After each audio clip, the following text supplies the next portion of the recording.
What's up, gamers and nerds? It's John of Video Games in the World. As you all know, this week, Star Wars The Force Awakens just turned 10. Some people loved it, others thought it was alright, as they were skeptical, but some loathed it. And, like I said, my feelings for that movie remain exactly the same. Positive, and criticize a few things too, like reusing elements from A New Hope. But enough of that, everyone. We have to start the weekly news. Voltron is one of the most popular cartoons of the 1980s, and I remember watching that every day when I was a child. My favorite Voltron is the Lion Voltron, which was adapted from 100 Beast King Go Lion. I also remember watching the Voltron vehicle team. It wasn't as good, but it wasn't bad. We all remember the story of Voltron. 5 space explorers become pilots of robot lions that form a powerful mechanical warrior when they combine. Lion Voltron also had a 3D cartoon called Voltron: The Third Dimension. I gotta say, it wasn't really that good, but I like the stealth Voltron. Then there was a 2011 cartoon titled Voltron Force, taking place many years after the original story, which brought back the pilots we all know, such as Keith, Lance, Pitch, Hunk, and Princess Allura, mentoring brand new heroes. It was an awesome cartoon, and I like the concept that the Black Lion was not the only one that can form the body and the head, but all the other lions as well that had really cool arsenal and weapons. Unfortunately, it only lasted one season and ended with a cliffhanger.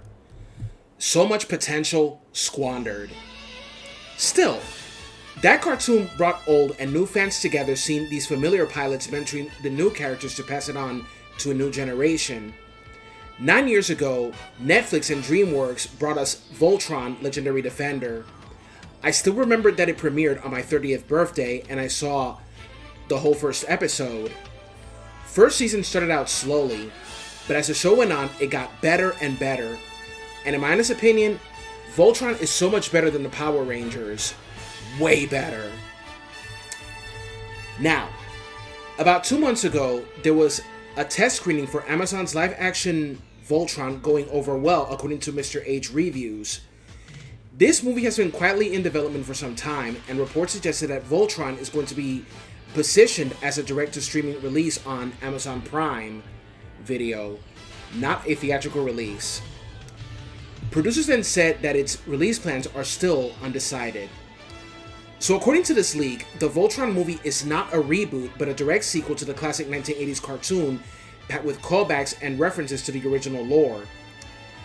The story will center on a new intergalactic war between the Galaxy Alliance and the Galra, who have freed their imprisoned ruler, Emperor Sarkhan. So, we're going to have a new generation of young pilots from different worlds piloting the Lions, which were dormant since Sarkhan's defeat.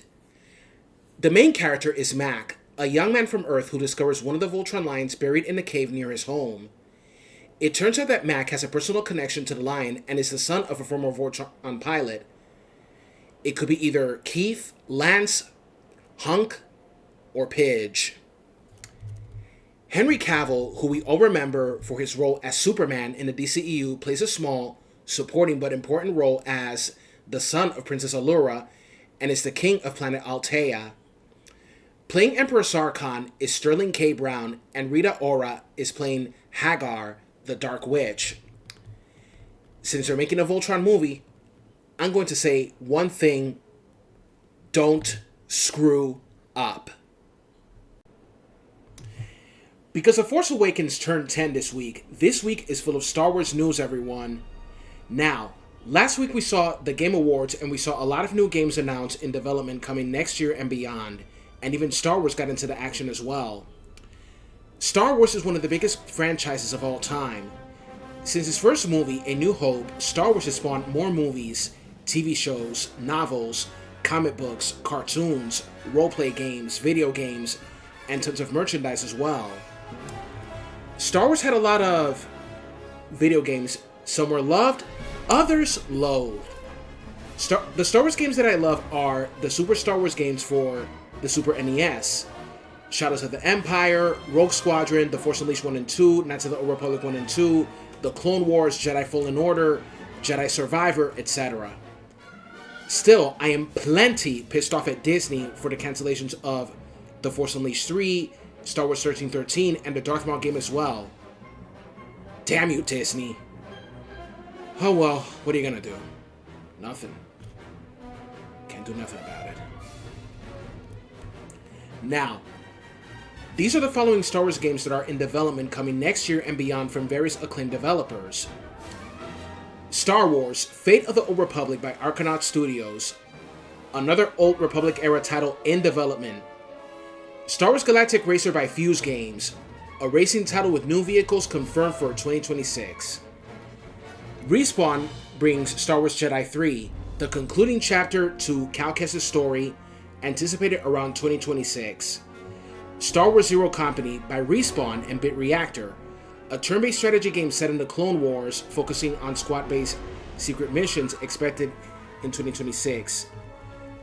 Star Wars Eclipse by Quantum Dream, known for games like Heavy Rain, Beyond Two Souls, and Detroit Become Human, an action-adventure game set in the High Republic era currently in early development. And Knights of the Old Republic remake, a remake of the classic RPG for PS5 and PC with development uncertain but ongoing. I remember watching the teaser for Fate of the Old Republic at the Game Awards, and I gotta say that I am very excited to see a brand new Old Republic game once again. I pray they don't screw this up. Galactic Racer? Now that is pot racing, and I cannot wait to see the conclusion of Cal Kestis' storyline. Good luck to Cameron Monaghan in this game. And I truly wish that EA never shut down Visceral Games and screwed Amy Hennig over. She could have made an awesome Star Wars game given her current history with successful games like Legacy of Kain, Jak and Daxter, and Uncharted. As far as I know, I heard she's working on a Star Wars game with Skydance New Media. Let's hope she makes something awesome. I remember 2 years ago that a new Star Wars movie was announced and that it would focus on Rey's Jedi Order. This movie will be directed by award-winning Pakistani filmmaker and journalist Sharmeen Obaid-Chinoy. Speaking to Collider, Daisy Ridley was asked if there has been any movement regarding her new Jedi Order Star Wars movie. "There's always movement," she said, "but the movement is at the right pace because the best things are worth the wait." While it is a simple response, it gives fans hope that things are moving in the right direction. News regarding actors joining Daisy Ridley has been so far pretty scarce, so everyone waiting for this movie have been left with are the public comments by Ridley. Her most recent comments came in March when Ridley questioned if it had been too long since she last played Rey. It is also known that Ridley is focused on other projects such as Delilah Dirk, based on the young adult graphic novel series by Tony Cliff. Now, if she is focused on Delilah Dirk, her new Jedi Order movie could take a little longer than expected. New Jedi Order is not the only Star Wars movie in the works. The other movie is called Star Wars Starfighter. I'm looking forward to Daisy Ridley's new Jedi Order movie, see if it's good or bad. I'd rather not judge a movie before it comes out, unlike certain people that have crap mentality, as famously coined by Ninochka Rosca. Now for the main event. Fable is coming back with an official reboot of the series. This marked the first major entry in well over a decade. This new game will reimagine the world of Albion from the ground up, positioning itself as a fresh starting point for the iconic fantasy RPG. The first Fable game was launched 21 years ago, developed by Lionhead Studios under the direction of Peter Molyneux. It quickly became known for its humor, a morality system, and choices that influence both the story and the appearance of the hero. Players can choose to shape their character through decisions that can lead toward good or evil, with the world reacting accordingly. This new game is developed by Playground Games, the studio best known for Forza Horizon series. This team is new to RPG development, and Microsoft has built a dedicated group within Playground to focus on bringing Fable back, with the goal of blending modern technology with the tone and charm that defined the original games. This reboot is expected to retain key elements that made the classic Fable games unique, while introducing a brand new narrative and updated gameplay systems. So to Playground Games, I say, good luck with the development of this reboot. I still have a Fable game for the original Xbox, and boy, it was fun to play. And I highly regret not playing the other two, unfortunately, because I'm more of a PlayStation guy than Xbox. That game teaches you that for every choice, there is a consequence. As I wrap this up, I'm looking forward to what is to come on 2026 regarding movies and games. And I must say that 2025 had many ups and downs. And all I do for next year is hope for the best. And that's the weekly news, everyone. Don't forget to comment, like, and subscribe to my channel. This is John of Video Games and the World signing off. Take care, and I will see you all next time. Merry Christmas and Happy New Year. Bye.